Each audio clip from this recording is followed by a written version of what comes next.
Well, good afternoon and welcome to this webinar on defending America's free speech tradition with former Michigan Governor John Engler. My name is Hans Zeiger and I serve as president of the Jack Miller Center. We're a nonpartisan educational venture to advance the history, documents, and ideals that we hold in common as Americans with an academic network of more than 1,100 scholars nationwide.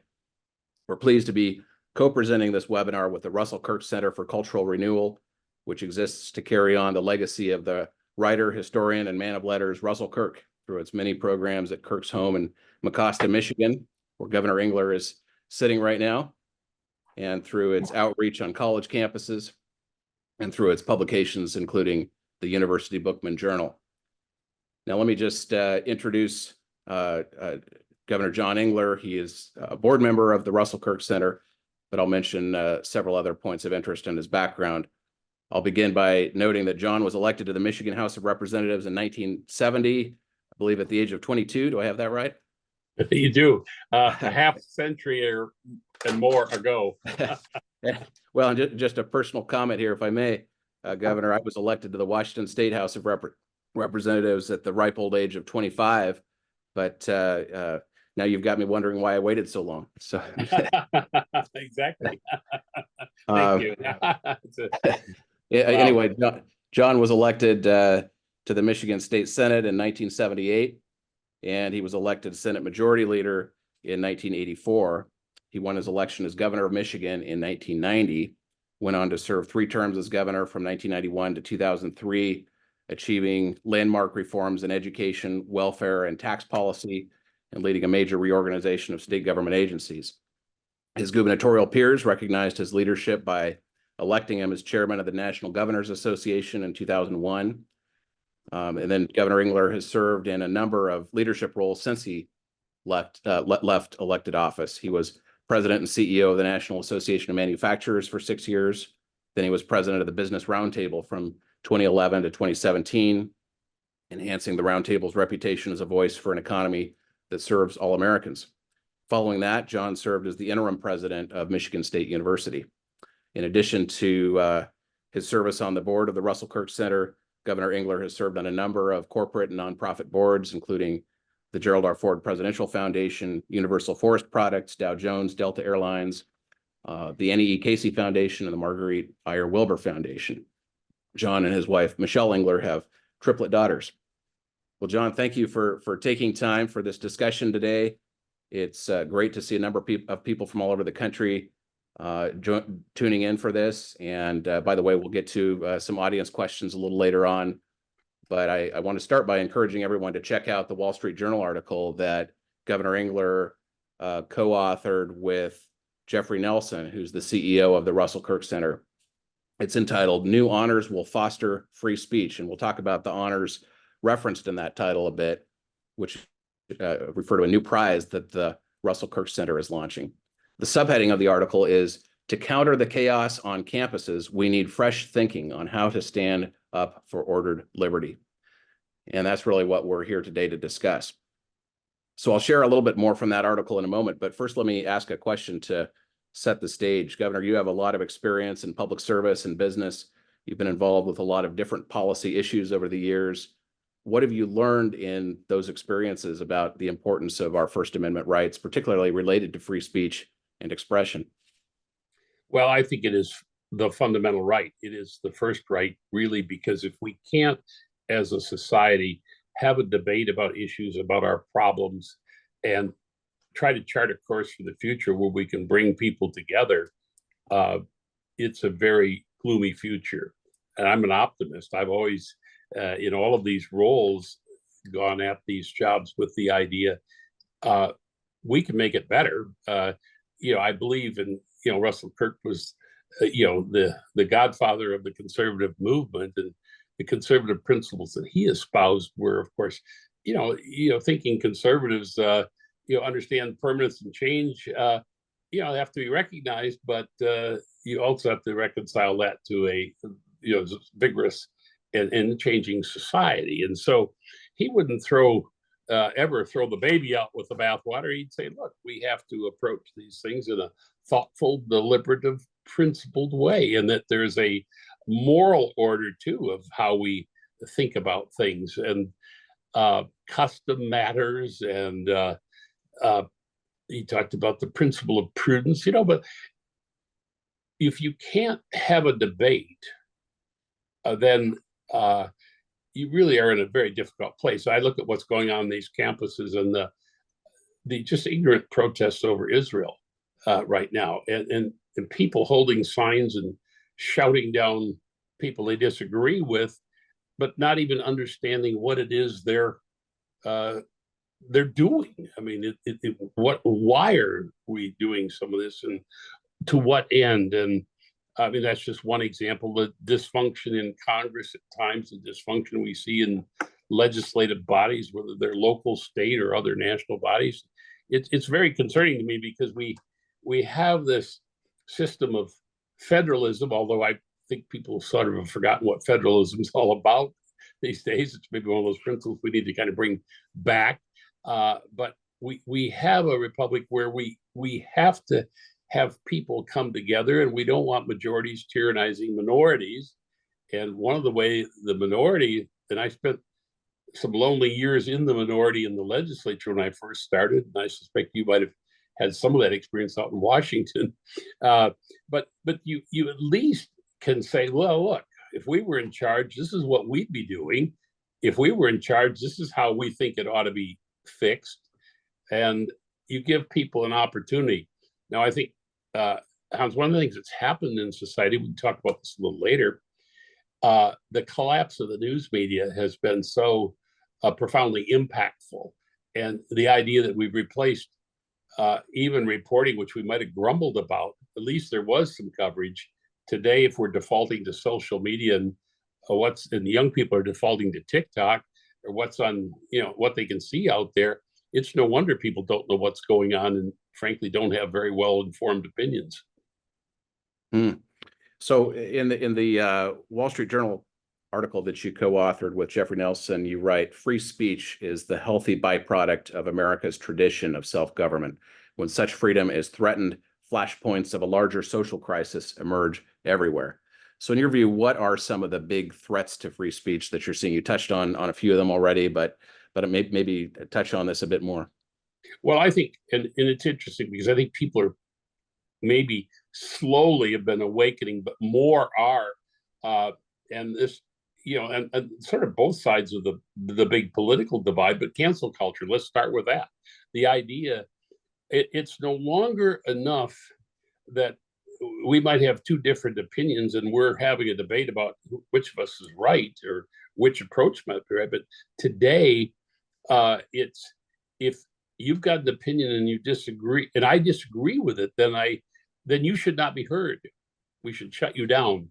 I used to talk about legislative process as one where you're trying to get to a win-win. I mean, we're pretty diverse. Michigan is a state of 10 million people.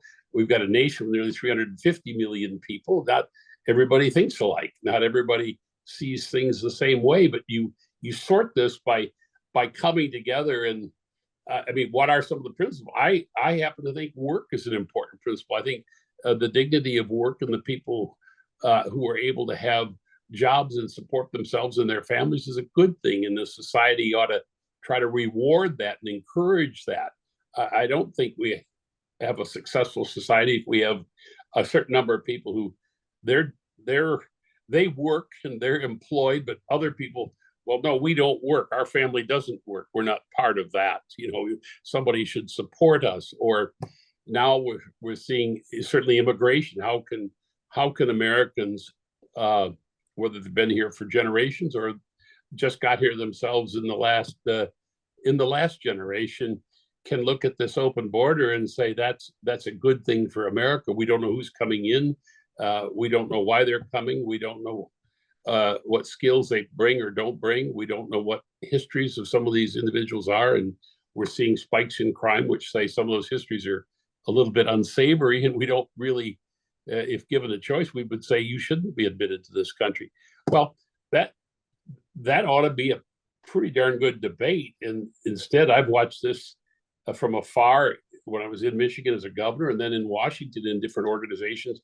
everybody seems to look at this as, where do I get a political advantage? And it's not to my advantage to solve this now. I won't participate in the solution. I'll use it to my, electoral advantage. And that's not the way it works. And I think if we go through other, there's a range of issues. I'm happy to talk about it. I mean, certainly trade policy today is a fascinating debate, because we've gone from really a free trade versus protectionism to almost a debate about what kind of managed trade are we going to have? What tariffs are they going to be specific in select industries that we favor, or certain types of jobs, be they manufacturing or other, versus maybe across the board tariffs? I mean, we certainly in education, how can it be that we support, or at least some support, the idea that we have complete freedom of choice as long as economically you can afford to exercise it. But if you can't, then you're consigned to whatever the government school provides, and you have no choice. It seems to me that if we start with the child, every child ought to be able to read, ought to be able to compute, ought to be prepared to be productive in life. If they can't get that in the local school, we should care about that. And so that's another one of those flashpoints that people really just kind of get in their bunkers and lob grenades back and forth. And that, to me, begs the question that we had trouble before COVID, but post-COVID, the collapse of education performance is a tremendous debate. All of these problems cry out for the ability of people to communicate, speak freely, debate these issues, and not be canceled. And I guess what we at the Kirk Center thought when we had the opportunity with Mr. Richard McClellan, who gave us a very generous endowment for this McClellan Prize, is at this point in our history, we looked around, and the only foundation that was really rewarding free speech is the Hefner Foundation. And they actually probably were formed for a little different purpose back in the day, and at least focusing on a little different kind of speech.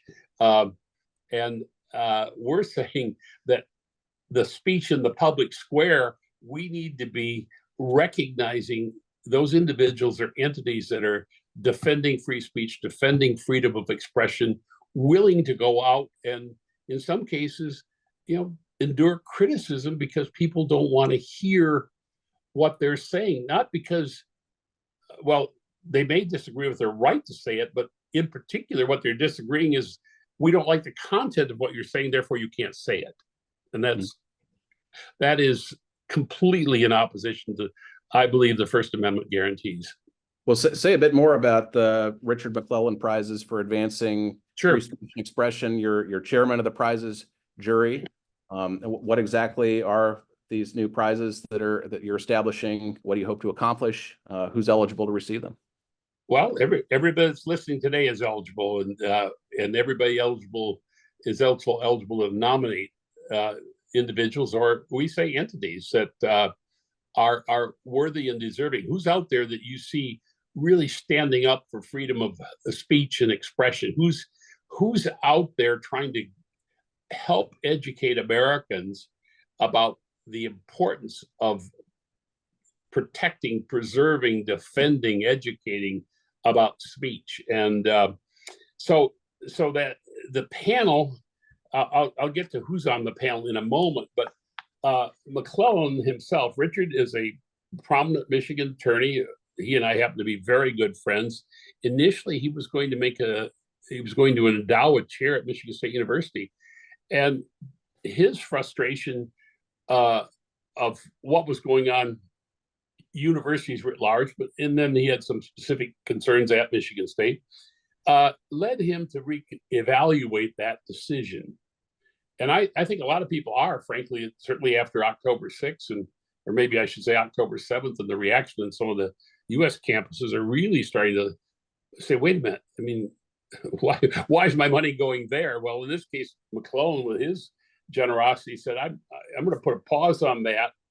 And as I talked to Richard, he's always been an individual who's been involved with speech. He was an early ACLU member, again, not because he believed in everything that what people were saying, but he believed passionately in the right of people to say it.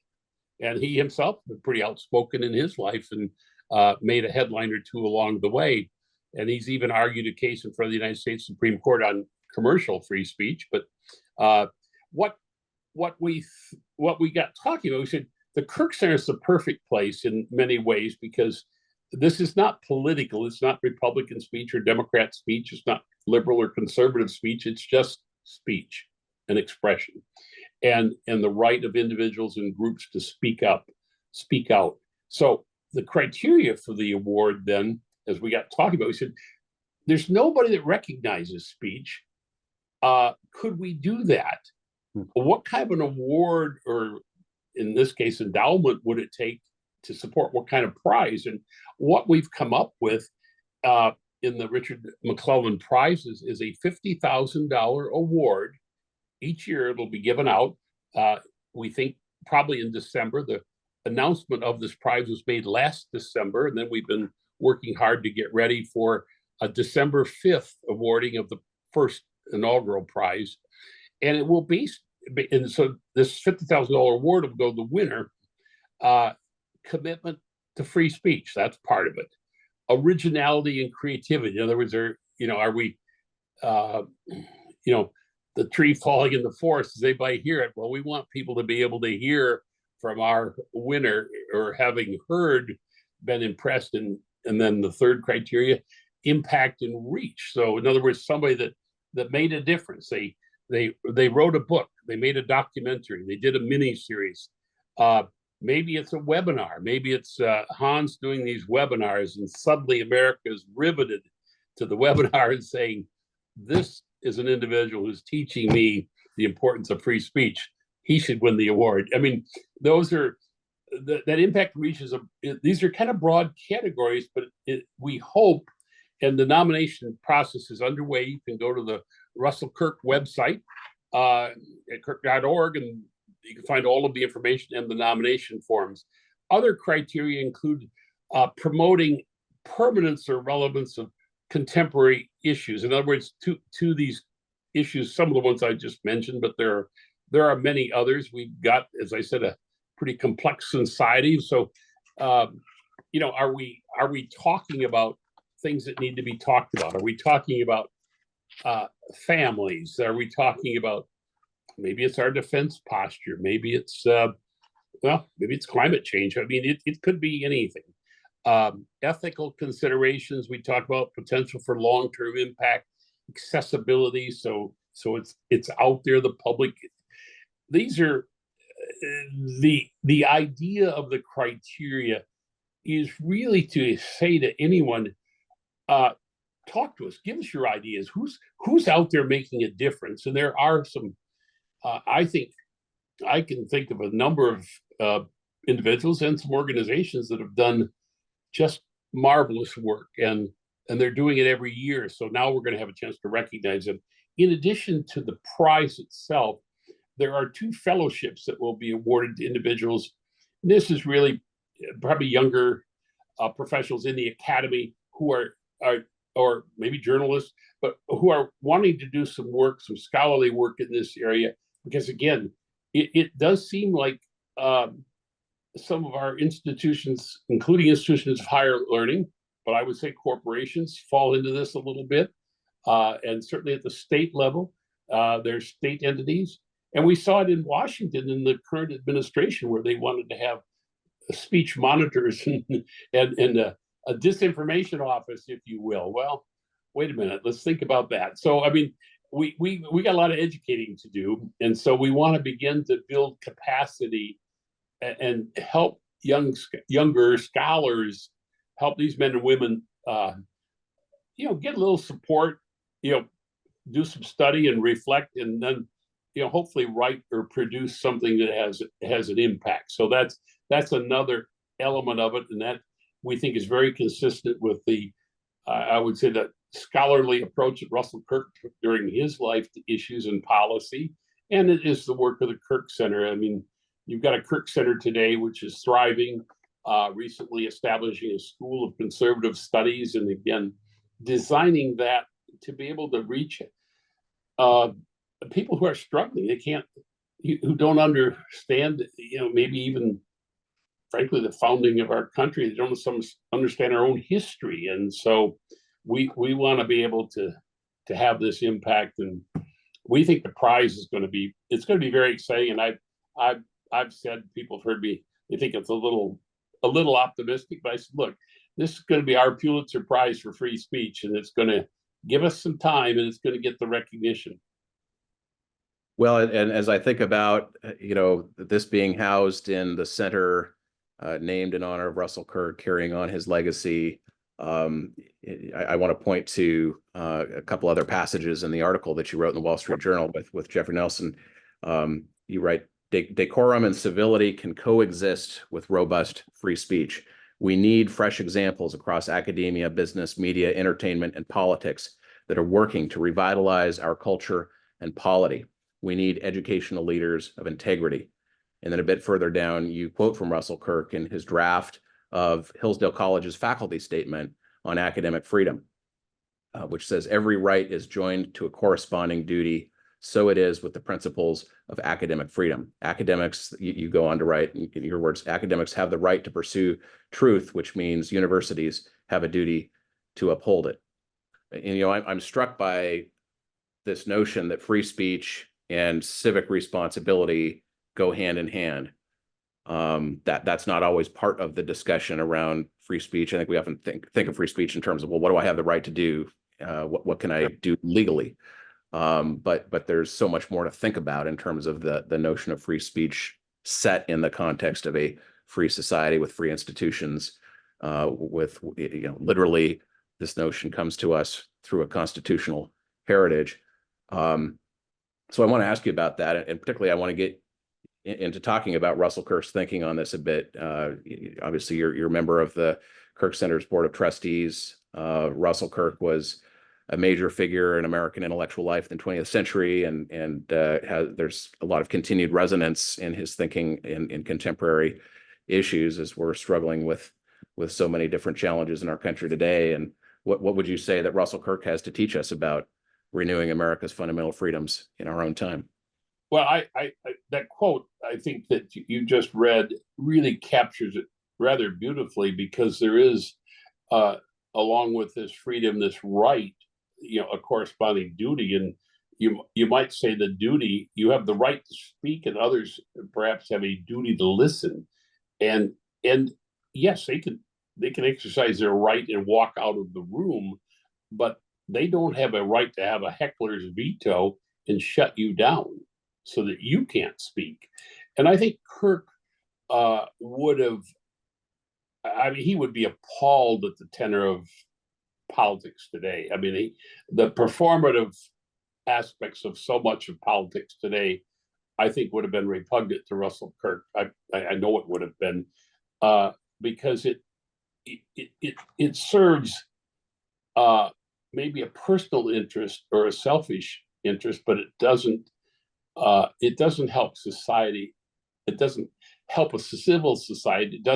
It doesn't protect, defend, or inform a civil society. And so I think Kirk would have been very unhappy about the tone, the rhetoric, and in what passes for debate. I have friends who, of course, I worked in Washington for a number of years, but they're always struck by a committee where there's a camera on and C-SPAN's broadcasting versus another committee over here in the other committee room where they're just marking up a bill, and they're actually still able to work together and come up with compromise. But man, you turn the camera on and immediately everybody puts on their their partisan cloth often, and away we go. I think in whether it's the local school board, and we've seen school boards try to shut down debate when parents are asking very real important questions about, what are you teaching? Are our kids learning? What books are we using? Why this, not that? Those are fair questions. The local people are paying for these schools, and yet sometimes the school boards act as though these are intruders, not parents. And I think we've seen this. This stuff seeps through a society, and I as I say, I'm an optimist. We have to turn this around, because I think we forget how many people in the world have looked up to the U.S., have looked at the U.S. as a remarkable, diverse society where people are Americans first and sort of check the hyphens at the door. Well, they're not seeing that as much now, and certainly we have people who are our foes, our enemies that are out there, and they want to use that to discredit. So I go back to this idea that speech really matters, that we need more of it, and we need to listen to each other. But and that is part of what this prize is all about. But it's also part of what I think America needs today, because we cannot, and I think everyone's looking at the election, and you see the polls which indicate everybody's unhappy, or nearly everybody, and yet we are on the cusp of massive generational change in political leadership. Maybe not in this election, but it sure is coming, and people are going to get a whole host of new candidates. The question is, what are they going to be like in the future? A word you mentioned, word you used to describe our current state of public discourse, performative. But when I think about open discourse in a free society, I think about another word that may have some resonance with you, which is deliberation. And we often think of speech in the context of protests and the like,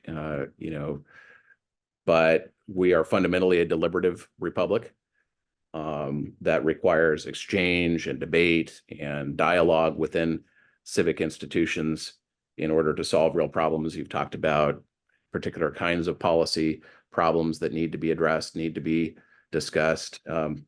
So I guess the question I have for you is, what do you see as the role of speech, or we might think of open discourse in deliberative governance? Well, I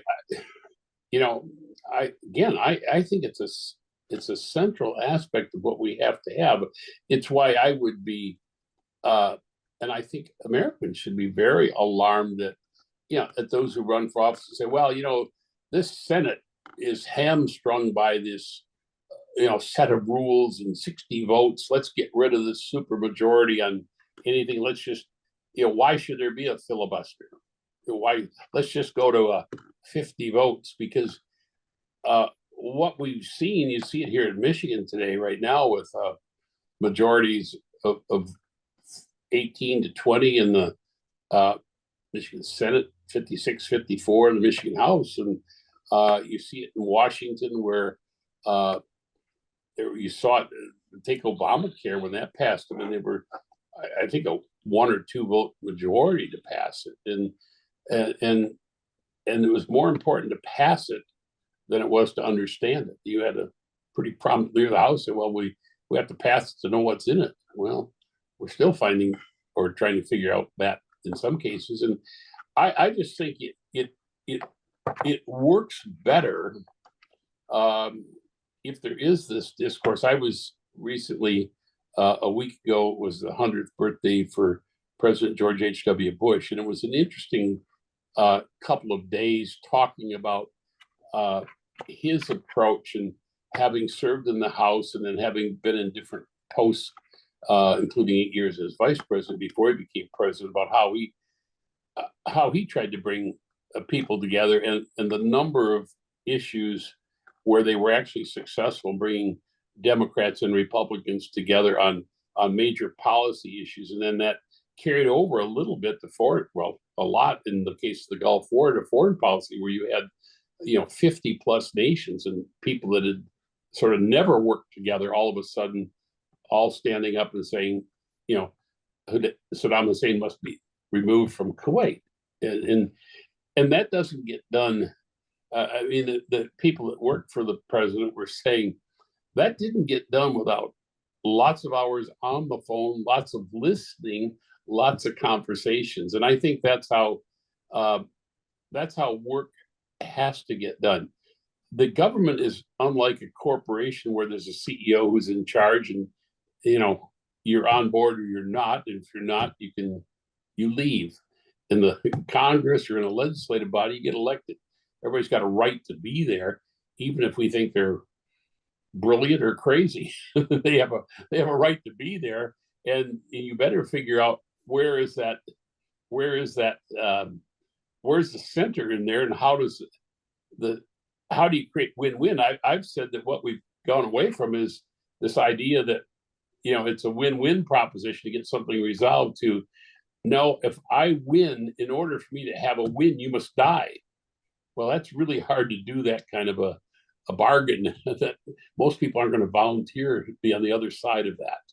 And so you go back to your fundamental question: where does speech come in? Well, speech is what all of our allies are engaged in, trying to bolster our position. It's what the opponents of what we're seeking are engaged in, trying to stop us or to dissuade us from doing something, or at least to change it, to say, well, look, we don't like it, but we understand you might have the votes, but we think it would work better if you did this, not that. And I go back to one debate that I was involved with at the national level when I was governor in Michigan, and that was in 1995 and 96, after the House had switched. Newt Gingrich became the speaker, and one of the agenda items was welfare reform, and it was contained in a document. Was on one page called Contract with America, and Speaker Gingrich brought governors in and said, look, this is really a state federal issue, and you governors are out there on the front line running these programs at the state level. We need your advice, your recommendations. And he told us to go get in a room. And at the time, Tommy Thompson from Wisconsin, who later becomes HHS secretary, was head of the National Governors Association. We had a group of Democrat governors and Republican governors sitting down. We spent hours together, and we had some profound differences. The one thing that we generally agreed upon was the idea that we think the states can run this a lot better than the federal government, and the states will run it better if the federal government leaves us with more flexibility and freedom to design programs that are going to work differently in Wisconsin than they might in Montana, or than they might out in California. And what emerged, and Bill Clinton was president at the time, and he vetoed the first two bills, because in those bills, we had block granted Medicaid to the states. And that was a really interesting part of the welfare reform debate, because we were saying we were not sure what the answer would be with how Medicaid should be handled and how it should be changed. We knew we were in a system that was failing. We said, let's let the 50 states try this. And that simply wasn't something that President Clinton politically was willing or able to do. And so the bill was vetoed twice. The third time, that was removed, and the old cash welfare system was ended. The states were given maximum flexibility. President Clinton signed that bill. It had a lot of Democrats who voted for it, but it had Democrats who voted against it too. And some Republicans didn't think it was restrictive enough. They were arguing, well, the states should, they ought to do this or they ought to do that. And we were saying, look, we'll do a very good job if you leave us free. We said conservative micromanagement was often just as bad as liberal micromanagement. It's the micromanagement that's the problem. Free the states, federalism, turn this back. What ensued after welfare reform was signed was some of the most dramatic caseload reductions in the nation's history since sort of the Great Society got rolling. And it was because of all of these very creative strategies that were being used at the state level. And these governors out there, and I was one of them. We were copying each other. Oh, Tommy did that in Wisconsin. We should do that here. Or Pete Wilson did this in California, or Bill Weld did something, or Roy Romer did something in Colorado. We didn't care who did it.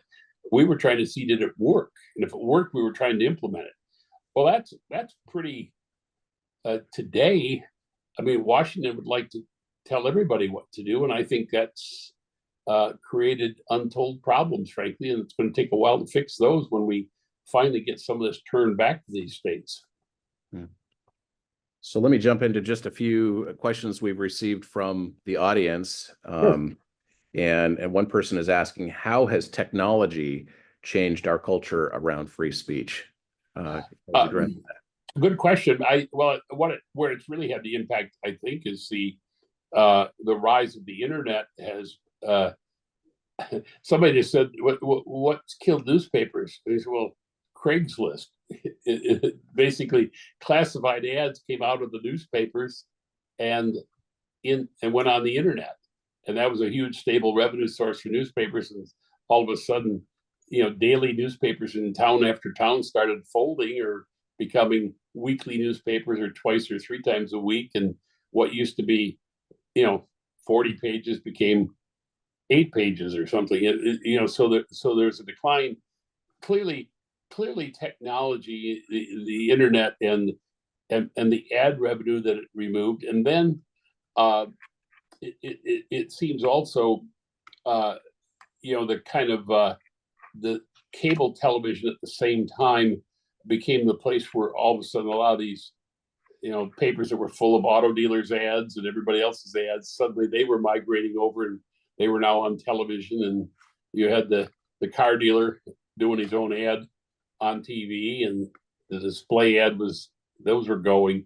So I think there's clearly some connection, at least, between the rise of technology and it becoming an alternative to print media. And then as that declined, coverage of local, state, and state, I think, almost got hit more, because there still is some local coverage. The national stuff migrated up, and you have a local paper who runs maybe AP wire stories out of Washington or something, but the state capital, which used to have Michigan, was a good example. I mean, not too long ago, every major newspaper in the state had a bureau there. There were, at the time, 3 television stations in Detroit. 2 of those had camera crews that were bureaus in the Capitol building. The third one had a part-time there. Radio stations had reporters that were there. All of that's gone. I mean, there still are, there was AP and UPI. UPI is gone. There's still maybe now one AP reporter doing the whole of state government. So I think that's had an impact in terms of people understanding what's going on. And the other thing that happened then, as we get so fast forward to where we kind of are now, and I was reading an interesting story. I mean, the Washington Post, I think, lost $100 million last year, and so they've got their issues. They've got issues now and complaints about, I guess, a new boss who's came in from a British newspaper or something. But the online versions become the ones that make the money for the Washington Post or the New York Times. But the way you get an online customer then is it's tribal. Your tribe, you got to talk to your tribe in order to have them continue to support your paper. And enough of this nonsense about fair and balanced. We don't have to be that, because we want to talk to our people so they buy our subscriptions. And so, to me, that's one aspect of it. The other probably goes back to what I said earlier about the performative. I mean, now to break through in some of these, because there's such a proliferation of media, the more extreme and the more of an outlier one is, the more you're likely to get covered. I mean, who wants gray when you can get vivid color? So it seems to me that's a second element of this that maybe goes to the electronic media and who does get covered. And so it's really hard for that boring journeyman, that woman or that man that's in office, who, I'm just trying to fix a few problems. Well, wait a minute. Don't you have anything bad to say about the other side, or don't you have something uh, incendiary that'll get us some eyeballs? And I mean, it's, we've all read the stories. That's why the media loved Trump, because he was must watch television for a long time. He knew what he was going to say. Hmm. So another question that we have from the audience: what role can or should government play in creating a healthy culture of free speech? Uh, it certainly, in tax supported institutions, universities right at the top of my list there. Uh, they all give lip service to the idea that we've got to, we respect differing opinions and we're going to have them, but they have to enforce that. And you cannot. I mean, the treatment of Jewish students in some of the universities today, where they're being told by university administrators, not by the mob that's threatening them, but by the administrators, well, we're not sure we can protect you. You shouldn't come here. We're going to go to remote classes because we're not sure we can protect you. I mean, is it outrage? It's an embarrassment to the nation, and it should be that should be stopped. And it's stopped pretty quickly if protesters who are students are expelled, suspended. At least I saw an announcement. You don't know if it ever gets followed through, but Stanford, when they occupied the president's office out there and they were removed, they said, look, if they were a graduating student, they're not going to be allowed to graduate. If they are students, they're going to be suspended for a year. Others have said that, but that clearly has to happen. I think in corporate America, in sort of in society writ large, I just think there's an obligation to support. I think the court, and probably especially the Supreme Court, I think is very supportive of free speech, but it's very expensive to have to take these cases and wait all of those years, go all the way up to the Supreme Court. I think the guidelines are becoming clearer, but I would hope that public bodies would put in place the right kind of policies, and that those would be followed by the private sector. So the government role is clearly to protect and defend free speech, and everybody understands. At least I think everybody understands. The old classic example: you can't yell fire in a crowded theater. There are limits, but those are limits that deal with safety. Those are not limits that really deal with content. And even if somebody, as a protester, says, well, I've got a right to insult people, maybe you do, but you don't have a right to deprive them of the exercise of their rights. You can't, in your insulting, stop them from moving safely from a classroom building to another classroom building, or coming onto the campus, or being singled out. We saw people, 2 weeks ago on a subway car in New York City threatening people. I think there's an interesting question, and more people are looking at this. Should we really be allowing people to be masked up so they become anonymous? I think if somebody wants to protest on campus, the masks ought to be off. We ought to be able to put their name in the paper, and if the employer says, "Look, I don't want to ever hire that kind of person," that's fine. That's that. You have a right to protest. I have a right not to hire you. Somebody else is asking, the First Amendment protects free speech, and I think you've already touched on an aspect of this question already, but we can delve further into this. First Amendment protects free speech. How are actions such as burning the American flag considered speech when the action consists of no words or speech? So maybe there's some distinction here between free speech or free expression. Free expression, yeah. I mean, it's repulsive. I mean, the courts kick these questions around. I mean, it is, there are things we don't like. I mean, there are things that we are appalled that someone would say out loud or would say to another person. But, and there are signs that we don't like, that I think just this week, a Supreme Court decision came down on certain types of speech where phrases and people were trying to. I didn't read the opinion of it, so it was a news report. But I mean, phrases that we might find very insulting are you can't ban them. On the other hand, it's my right to walk away, but it isn't my right to walk up and punch you in the face and try to knock you out so you can't speak. I can't assault you because I don't like what you said. That I mean, we do have, there are things that are uncomfortable, but again, you go back to the principle, because who gets to decide then? I mean, and cancel culture has basically allowed kind of the mob to decide, and that's not right, and that doesn't work. So let me just get to a couple more questions, and then we'll wrap things up. So do you believe, somebody is writing in here, do you believe that other activities such as litigation against institutions that violate free speech rights are valid measures to take to protect free speech? Absolutely. I in some cases it's the only way. If the administrators and the campus of the if the trustees who hire the administrators and the administrators themselves are too weak, too unwilling to act, there are federal laws that protect against discrimination, and certainly how is it that one group can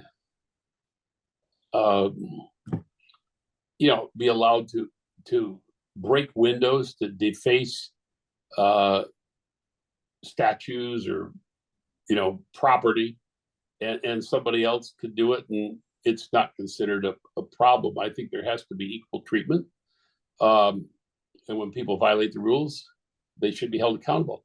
I just read this morning, apparently a group, this happened to be in England, not here, but over in Britain, they were putting paint on the Stonehenge. I mean, one of the oldest kind of, I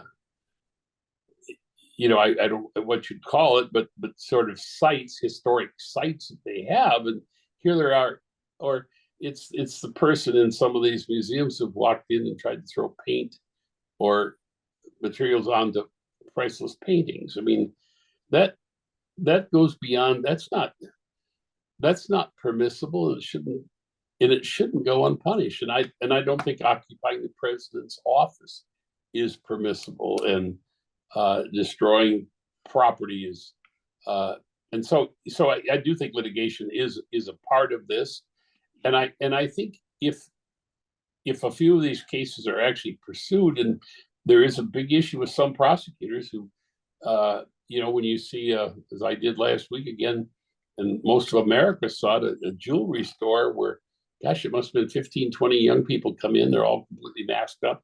They're using steel bars and bats. They're breaking down the door, the window to get in, and then just looting the store, and no police. Nobody shows up. I mean, this kind of stuff, that's not speech, but that certainly isn't freedom of expression, and it certainly isn't protected activity. But we better, we have to hold people have to be held accountable for their actions, and this is not the kind of society that that I think any of us are want to celebrate and can be proud of. We're very unhappy, and changes need to be made. One last question here from the audience. In your article, Governor, you say that chaos is crippling and students are confused. We can combat a clear enemy, but how do we combat chaos and confusion in a context of free speech? Again, it is, somebody's in charge of these institutions, and those individuals who are in charge have to step up to the responsibilities, or other people have to be found who will do it.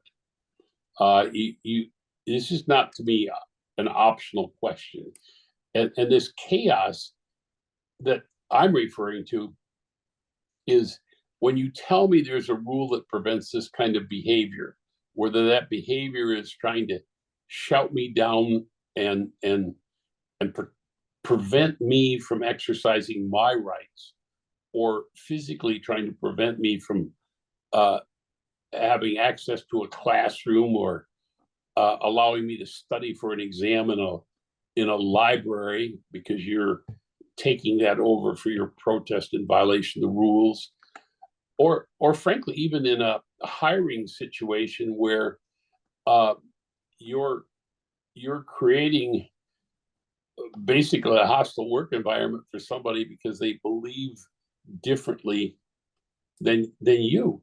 These kinds of actions, the people in charge have to, and somebody ultimately is in charge. I mean, at the company, ultimately it's the board of directors.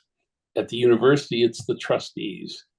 In many cases, it's the laws on the book, but the law enforcement agency, the prosecutor, or the chief of police who's been held back by the mayor or the council, then this has to, we have to understand who's the decision maker, and how are they in that position, and if they're not respecting the objective of a civil society of law and order, really an orderly society, how do we have to change that, and we have to talk about it, and certainly speech is ability to talk about it, but then that needs to be accompanied also by action. And in many cases, we have failed to act, and the consequences now are being seen every day. And so there's a way forward. And the one thing I always used to say, and I think it's still true, I would, as I went around Michigan, and I used to visit all of our counties and had a lot of conversations, but I would say there's more common sense in the coffee shops across the state of Michigan there is in some of the committee rooms in Lansing in the Capitol building. In other words, people kind of instinctively know, they have a sense of fairness, what's right, what's fair play, what's not. And when they're informed, when they become informed, and that's sort of the citizens' duty, is to, if you're seeing things you don't like, you need to be figuring out, you need to be talking about why are they this way, and what's it take to change it. And we saw this, probably the most visible set of changes were some of the school boards, because there's an election either every year or every other year, and you saw these changes being made by people, and they were local enough that they could, wait a minute, what's going on here is not right. We're going to elect new people. Well, I think that's how you have to talk to friends and neighbors and family and say, look, here's the problem in our community, in our county, in our state, and we better do something different. Well, Governor, we're getting toward the end of our time. Let me just close by reading one more line from the article that you did in the Wall Street Journal. I love it. Folks to check it out. The concluding paragraph of your op-ed, you write the following: building institutions to renew that culture, that is referring to a culture of liberal learning and appreciation for the traditions of a free society, will be paramount. Essential to that effort will be encouraging people with the imagination and talent to write, film, and speak on behalf of the noble principles of our founders. Their work is invaluable, brave, and worthy of acclaim. And of course, the McClellan Prize that you're launching will recognize and also encourage such people in their work. But let me just ask you in closing to comment on this a bit further, and also what kind of encouragement would you share with folks who are on this webinar about what they can do to make a difference for free speech in our time? Well, I do think it is, maybe just the point I was concluding with a moment ago, it is taking action at whatever level you can have an impact. And most directly, it's right in your own local community. But certainly at the state level, it's possible.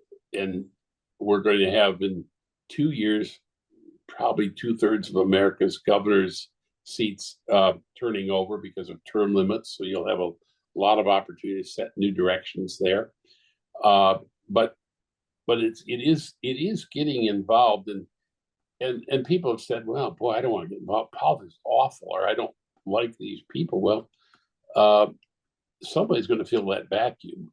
And so if you don't do it, then figure out who could or should and support them, help them get in. But this is not a time beyond the sidelines, I think, because there are people in the arena who are making a mess of things, and we better be trying to evaluate that. And part of the article is talking about innovative and creative.